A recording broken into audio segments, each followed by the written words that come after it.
आपको बताऊं कि कितना बड़ा क्राइसिस है ये पाकिस्तान के अंदर। हम सियासत में लड़े चले जा रहे हैं, एक दूसरे का सर फोड़ रहे हैं विदाउट रियलाइजिंग कि कितना बड़ा क्राइसिस है पाकिस्तान में।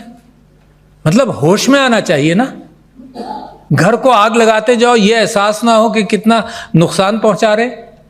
वो मैं बाद में आपसे बात करूंगा, मगर मैं अभी आपकी तवज्जो इस बात पर लाना चाहता हूं कि अगर इनको स्कूलों में डाला जाए कि remember that you are the elite and I am repeating this over and over for the last 6 months to a year। अगर इनको स्कूलों में डाला जाए तो 55,000 या 50,000 स्कूल चाहिए। और आपको मालूम है कि पाकिस्तान बनने से आज तक पंजाब में कितने स्कूल बने? 50,000।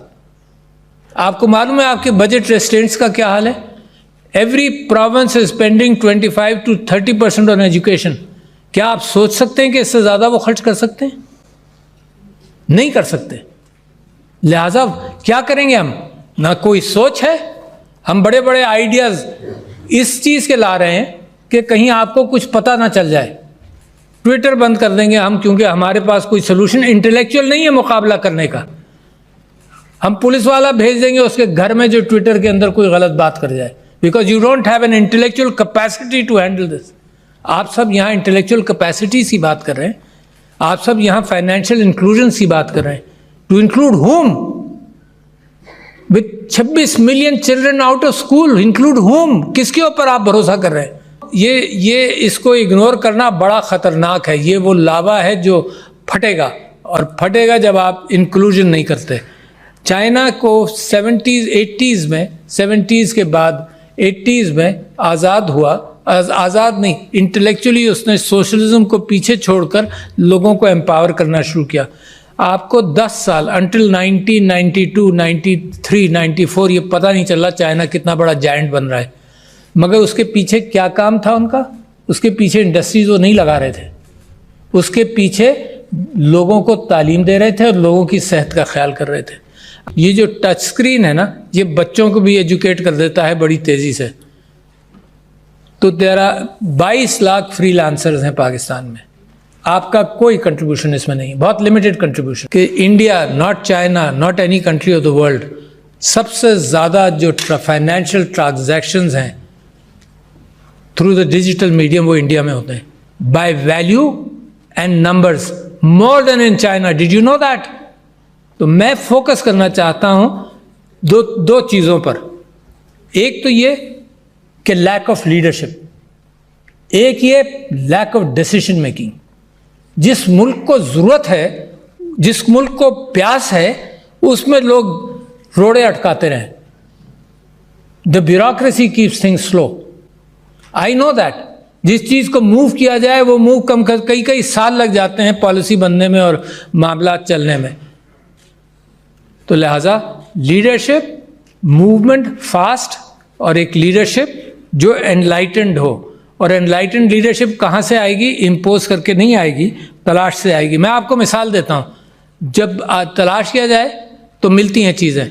ये जो इलेक्शंस का सिनारियो आपने देखा है, I as a secretary general of Pakistan Tehreek Insaf, मैंने इलेक्शंस टेलीफोन पर कराए।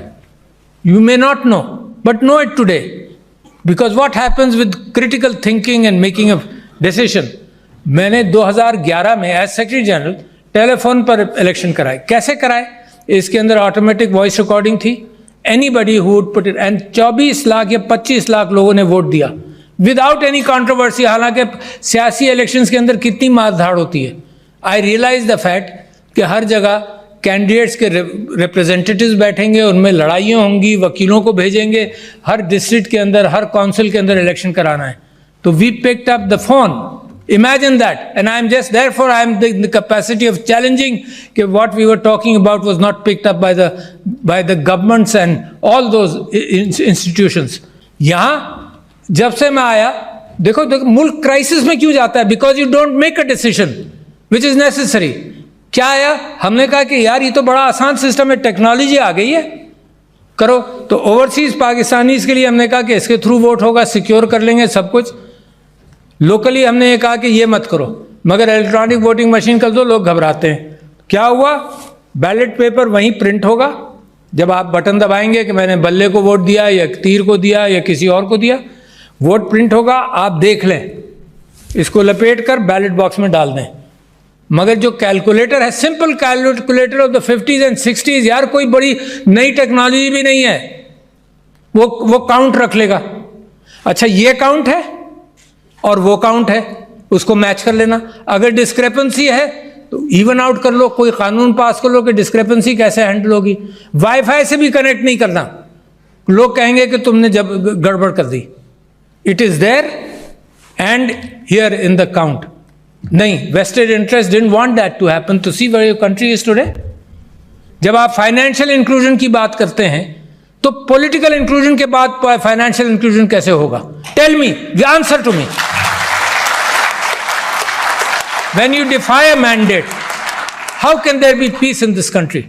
आप समझते हैं टैलेंट ऐसे ही आ जाता है? इतने अच्छे लोगों को सारी उम्र में लगा रहा, जब I was in 2 parties in my life, तो जिस पार्टी के साथ लगा मैं अच्छे लोगों को लाता रहा कि तुम सियासत में आओ।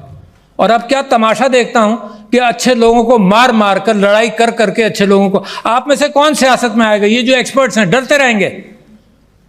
When you push your talent away, जो फाइनेंशियल इंक्लूजन है वो पॉलिटिकल इंक्लूजन के बाद मैंने आपसे कहा कि डिसीजन मेकिंग इज पुअर। तो if you have poor decision making, the country will go the same direction. This is interact. Country के अंदर रिसोर्सेज नहीं बनाते मुल्क को। मेरे भाई diplomat from Oman, good decision making. Singapore, Dubai, nothing in the ground progress किया, nothing in the ground. जमीन से उनको कुछ नहीं मिला, न तेल मिला, न मादनियात मिली, पानी की किल्लत मिली सिंगापुर को। दुबई, ग्राउंड में तेल नहीं है, but good decision making. Simple लोगों ने सही फैसले किए, कोई आइंस्टाइन की जरूरत नहीं है आपको। पॉलिटिकल इंक्लूजन, अब ये जो लाखों करोड़ों नौजवानों ने वोट दिया है, इफ यू, इनका कॉन्फिडेंस जमहूरियत के अंदर मुझे खुशी होती है सुनकर, देखकर। अब इनका कॉन्फिडेंस अगर जमहूरियत में शेक होगा तो मुझे तो डर लगता है कि किसी और तरफ ना निकल जाएं।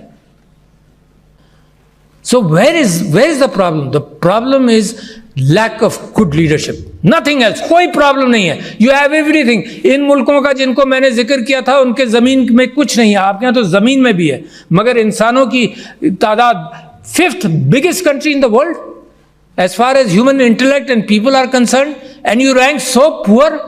जो आपके नंबर्स अभी आपने बताए वो रैंकिंग के एतबार से कितने पुअर है।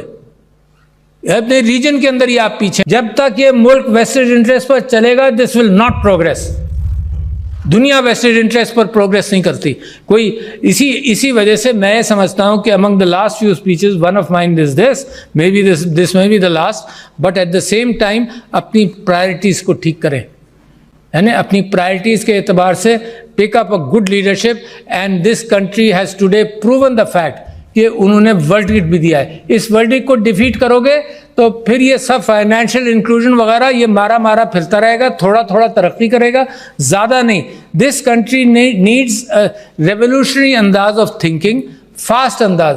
5-10 साल चाहिए सिर्फ कि अपने रिसोर्सेज को, इंटेलेक्चुअल रिसोर्सेज को पॉलिश कर लें, और उसके बाद तरक्की आपके पैर छुएगी, आपके पैरों में पड़ेगी। क्योंकि 5th biggest populace country in the world, उसका अगर मुकाम दुनिया के अंदर हर चीज़ के अंदर 140, 150, पता नहीं हम क्यों खुश होते रहते हैं। मैं समझता हूँ इतना बेहतरीन मौका है पाकिस्तान के लिए टर्न अराउंड का कि आई बिलीव कि अल्लाह मियाँ रास्ते देता है, मगर मुसलसल रास्ते देता नहीं रहेगा शायद। मेरी दुआ है कि अल्लाह आपके लिए रास्ते फराहम करता रहे और आप उन रास्तों को पहचान लें।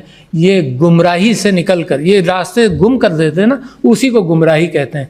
गुमराही से निकल कर सिरातुल मुस्तकीम को पकड़ लें, सिरातुल मुस्तकीम को पकड़ लें, तो इंशाअल्लाह nobody can stop you from becoming a great country, which is my dream and your dream.